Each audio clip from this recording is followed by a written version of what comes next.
ताजमहल किसने बनवाया? दुनिया के 7 अजूबों में शामिल भारत की सबसे मशहूर इमारत आजकल चर्चा में है। अब तक हम यही पढ़ते और सुनते आए हैं कि ताजमहल मुगल बादशाह शाहजहां ने अपनी बीवी मुमताज की याद में बनवाया था।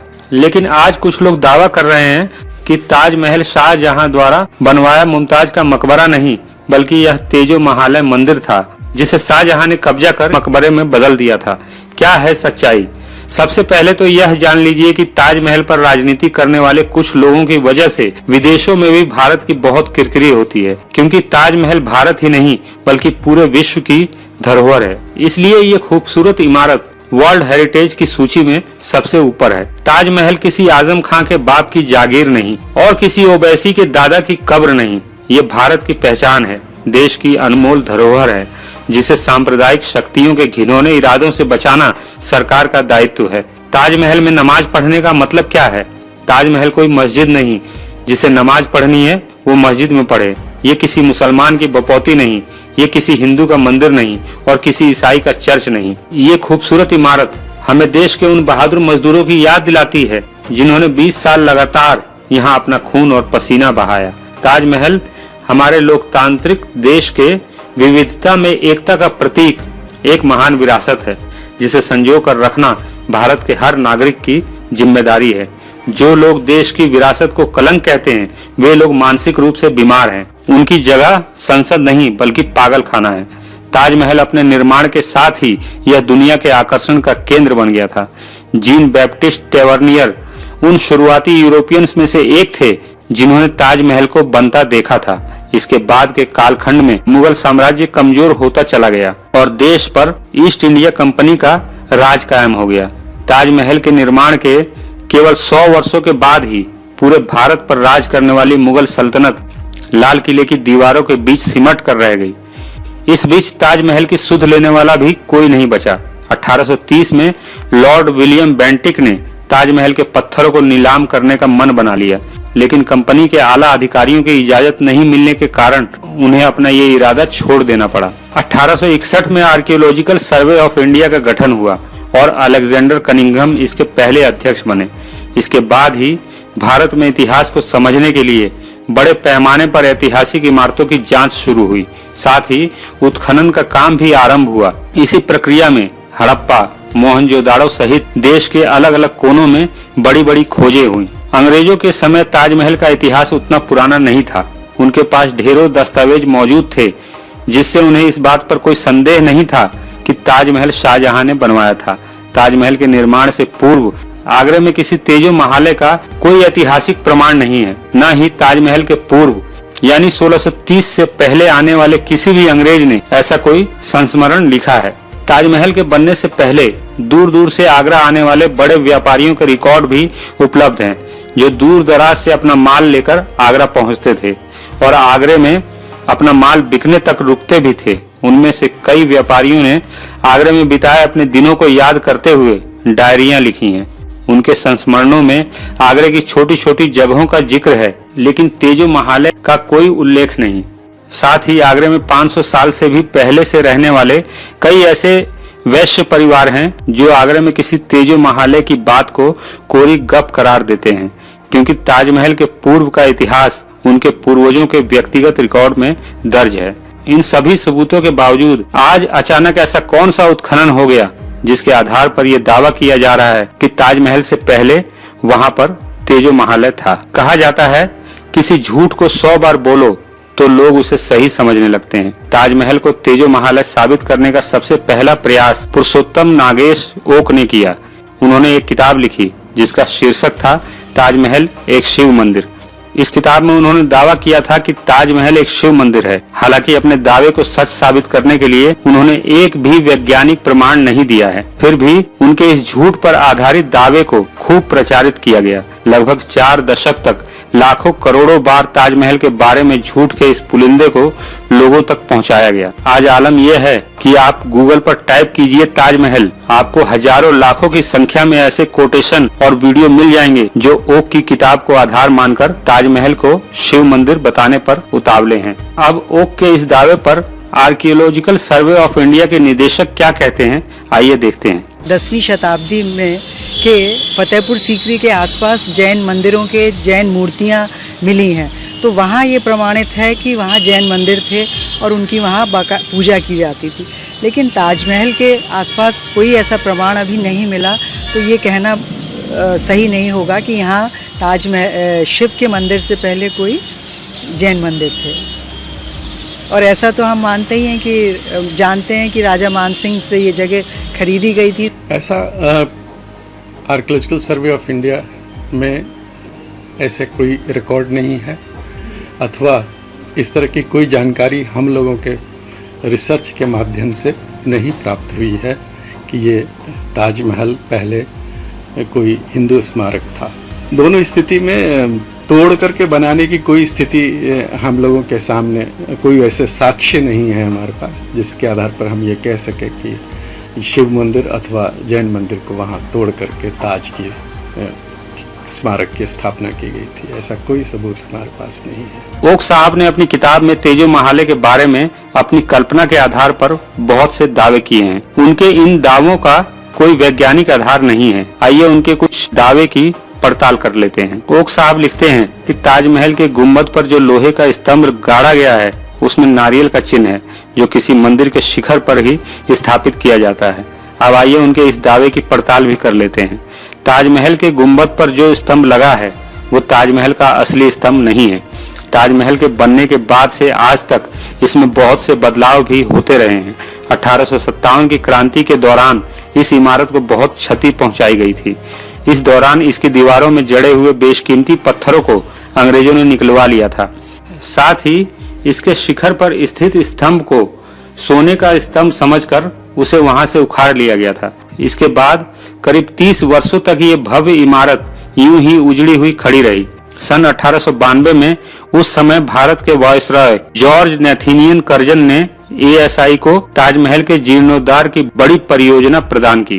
ताजमहल के निर्माण के बाद की यह सबसे बड़ी निर्माण प्रक्रिया थी, जो 1908 तक चली। 16 वर्षों तक चले मरम्मत के इस काम के कारण ताज का पूरा स्वरूप ही बदल गया। इसी प्रक्रिया में ताज के बहुत से क्षतिग्रस्त पत्थरों के साथ साथ इसके गुम्बद पर नया लोहे का स्तंभ लगाया गया। इसी बदले हुए स्तंभ को ओक साहब अपनी किताब में मंदिर का स्तंभ बताते हैं। द्वितीय विश्व युद्ध के दौरान 1942 में ताजमहल को बल्लियों और पट्टियों से घेरकर सुरक्षा प्रदान की गई थी। ये जर्मनी और जापान के बमों से बचाने के लिए बनाया गया था। इसे लगाने और उतारने की प्रक्रिया में भी ताजमहल के गुम्बद को क्षति पहुंची थी, जिसे बाद में ठीक किया गया। ओक का एक दावा यह भी है कि ताज के गुम्बद से नीचे की ओर पानी की बूंदें टपकती हैं। ओक का मानना है कि पहले शिव मंदिर होने के कारण कब्र के स्थान पर शिवलिंग स्थापित था, जिस पर ऊपर से पानी की बूंदें टपकने की व्यवस्था की गई थी। अब आइए इस दावे की पड़ताल भी कर लेते हैं। दुनिया भर में ऐसा कोई भी मंदिर नहीं है जिसमें गुम्बद की ओर से नीचे शिवलिंग पर पानी की बूंदें टपकती हों। साथ ही दुनिया में ऐसा कोई मंदिर नहीं है जिसकी 4 मीनारें हों। 1892 से 1908 के बीच हुए ताज के कायाकल्प के दौरान और गुम्बद की छड़ बदलने की प्रक्रिया में कुछ ऐसी खामी हो गई थी जिससे तेज बारिश के दौरान ऊपर लगे स्तंभ की बुनियाद में पानी रिसते हुए नीचे टपकता था। ये तभी होता था जब लगातार मूसलाधार बारिश होती थी। बारिश से इसके पूरे गुम्बद में भी सीलन आ जाया करती थी, जिसे बाद में ठीक किया गया। यह भी एक तथ्य है कि गुम्बद की ओर से नीचे टपकते पानी की बूंदें आज तक किसी ने भी देखी नहीं थी। फिर भी सीलन के कारण उसकी मरम्मत की गई और गुम्बद की इस सीलन को 1908 के बाद ही दर्ज किया गया था। 1857 से पहले गुम्बद से नीचे की ओर पानी की बूंदें टपकने का और गुम्बद की सीलन का कोई रिकॉर्ड नहीं है। इससे यह साबित होता है कि 1857 की क्रांति के दौरान हुई क्षति से ही गुम्बद से पानी की बूंदें टपकना शुरू हुआ था। ओक साहब का एक दावा ये था जो आज भी कुछ लोग तोते की तरह रटे हुए हैं। देखिए, मुगल जहां से आए, फरगना से, आज भी वहां मिट्टी के घर हैं। यदि इनके पास इतनी टेक्नोलॉजी थी, यदि इनके पास इतने भव्य भवन बनाने का आर्किटेक्चर था, तो जहां से ये आए वहां पर क्यों मिट्टी के घर हैं? क्यों नहीं दूसरा ताजमहल बना सके? क्यों नहीं दूसरा लाल किला या कुतुब मीनार बना सके? इसका मतलब बड़ा स्पष्ट है कि इन्होंने यहीं के भवनों को थोड़ा बहुत तोड़ फोड़ करके, उसके आर्किटेक्चर में थोड़ा चेंज करके अपना आधिपत्य हो गया है यह सिद्ध करने के लिए उस प्रतीक में बनाया है। जैसा कि इन्होंने कहा कि मुगलों के अपने देश उज्बेकिस्तान में आज भी मिट्टी के टीले हैं, तो श्रीमान जी अपना जनरल नॉलेज ठीक कर लीजिए, क्योंकि उज्बेकिस्तान में बाबर से भी पहले की करीब 120 ऐतिहासिक इमारतें मौजूद हैं, जिनमें से करीब 5 तो वर्ल्ड हेरिटेज की सूची में भी शामिल हैं। धीरू भाई अंबानी गुजरात के थे और उनके बेटे मुकेश अंबानी ने मुंबई में 51 अरब की लागत से भव्य इमारत बनवाया। अब 300-400 साल के बाद कोई कहे कि इस बिल्डिंग को मुकेश अंबानी कैसे बनवा सकता है, क्योंकि उसका बाप तो गुजरात के छोटे से गांव से आया था, जहां आज भी कोई ऊंची बिल्डिंग नहीं है। ऐसी ही हास्यास्पद और बेसिर पैर की बातों को ओक साहब ने ताजमहल को तेजो महालय साबित करने के लिए दलील के रूप में सुप्रीम कोर्ट में पेश किया था। सुप्रीम कोर्ट में आर्कियोलॉजिकल सर्वे ऑफ इंडिया के वकीलों ने ओक साहब के एक एक झूठ को सबूतों के साथ नंगा कर दिया था और सन 2000 में ओक साहब की ओर से दाखिल ताजमहल को तेजो महालय साबित करने की उनकी याचिका को खारिज कर दिया। कोर्ट ने कहा कि उनके दिमाग में ताज को लेकर कोई कीड़ा है, लेकिन अब फिर से उनका वो भूत बोतल से बाहर आ चुका है। ताजमहल के बारे में एक और झूठ जो बहुत समय से फैलाया जा रहा है कि ताजमहल बनने के बाद शाहजहां ने इसके मजदूरों के हाथ कटवा दिए थे ताकि दूसरा ताजमहल ना बन सके। आइए थोड़ी इस बात की भी जांच कर लें। कोई भी बिल्डिंग या स्ट्रक्चर का निर्माण बेशक मजदूर ही करते हैं, लेकिन मजदूर सिर्फ मजदूर ही होते हैं। वे केवल ठेकेदार और इंजीनियर के निर्देशों का पालन करते हुए काम करते हैं। एक बिल्डिंग के निर्माण में काम करने वाले सारे मजदूर मिलकर भी वैसी दूसरी बिल्डिंग नहीं बना सकते, लेकिन उस बिल्डिंग के आर्किटेक्ट या इंजीनियर चाहें तो वैसी कई बिल्डिंग दोबारा बना सकते हैं। शाहजहां को हाथ कटवाना ही था तो वो उन आर्किटेक्ट और इंजीनियर का हाथ कटवाता जिन्होंने ताजमहल का नक्शा तैयार किया था या जिनकी देख रेख में इसका निर्माण पूरा हुआ था। सोचने वाली बात यह भी है कि इंजीनियर्स निर्माण के दौरान एक भी ईंट खुद से नहीं जोड़ते, उनके हाथ कटवा देने का कोई औचित्य ही नहीं बनता। इससे ये बात भी झूठी साबित होती है कि ताजमहल के 20,000 मजदूरों के हाथ काट दिए गए थे और इसका कोई ऐतिहासिक प्रमाण भी नहीं है। भारत विविधताओं का देश है, यहाँ हजारों सालों से लोग बाहर से आकर बसते रहे हैं। सर्वप्रथम करीब 76,000 वर्ष पहले एक अफ्रीकी यूरोपियन कबीले ने भारत को बसाया। उसके बाद के कालखंडों में भी हजारों वर्षों तक यूरोप और एशिया से आने वाले कई छोटे बड़े कबीले यहाँ बसते रहे। करीब 3800 वर्ष पहले ईरान से आए आर्य नामक कबीले के लोग भी भारत की इस विविधता में समा गए। इसके बाद भी यहाँ कई कबीले आए और भारत का हिस्सा बन गए।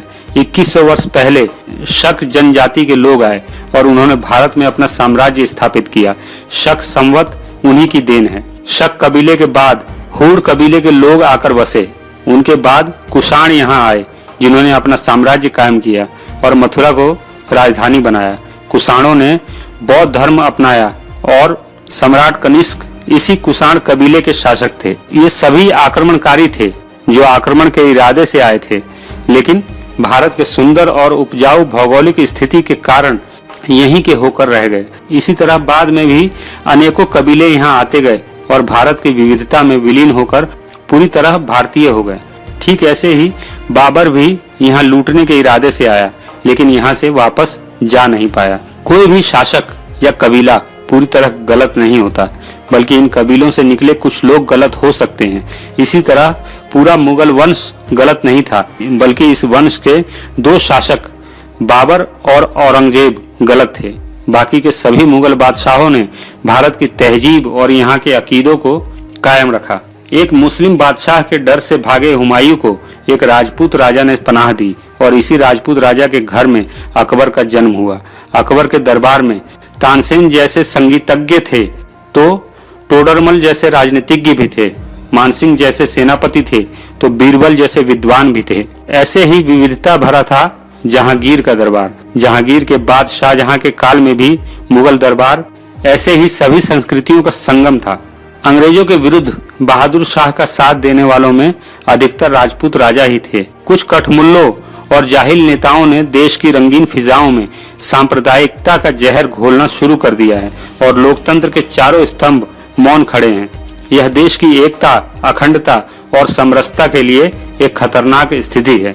कुछ मुट्ठी भर राजनेता, साधु और मुल्ला हर चीज को अपनी जहालत भरी मानसिकता में फिट करना चाहते हैं। इन लोगों को देश के भविष्य की कोई चिंता नहीं।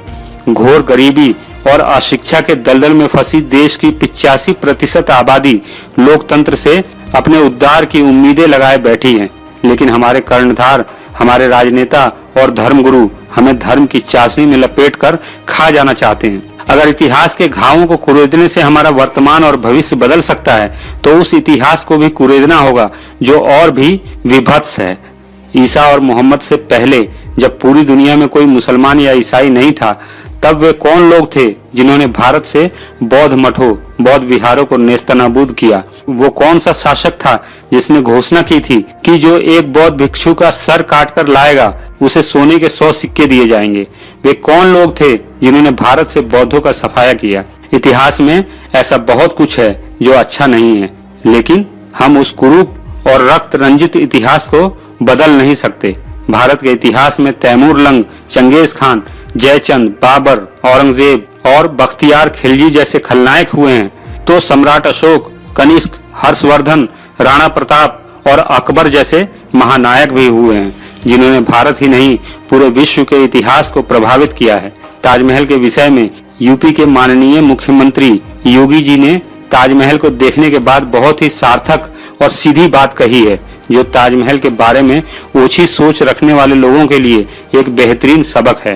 बहुत सारे लोग तमाम प्रकार की टिप्पणियां करेंगे, लेकिन मैं आप सबसे कह सकता हूं, हम इस तह में न जाएं कि ताज क्यों बना, कब बना, कैसे बना। महत्वपूर्ण यह है ताजमहल का निर्माण भारत के मजदूर और किसानों की खून और पसीने की कमाई से बना है। भारत की वास्तु का एक अनमोल रत्न जिसने दुनिया को दिया है। अगर आप मेरे विचारों से सहमति रखते हैं तो मुझे इस नंबर पर आर्थिक सहयोग भेज सकते हैं। मुझे आपके सपोर्ट की ज़रूरत है। इंसानियत जिंदाबाद।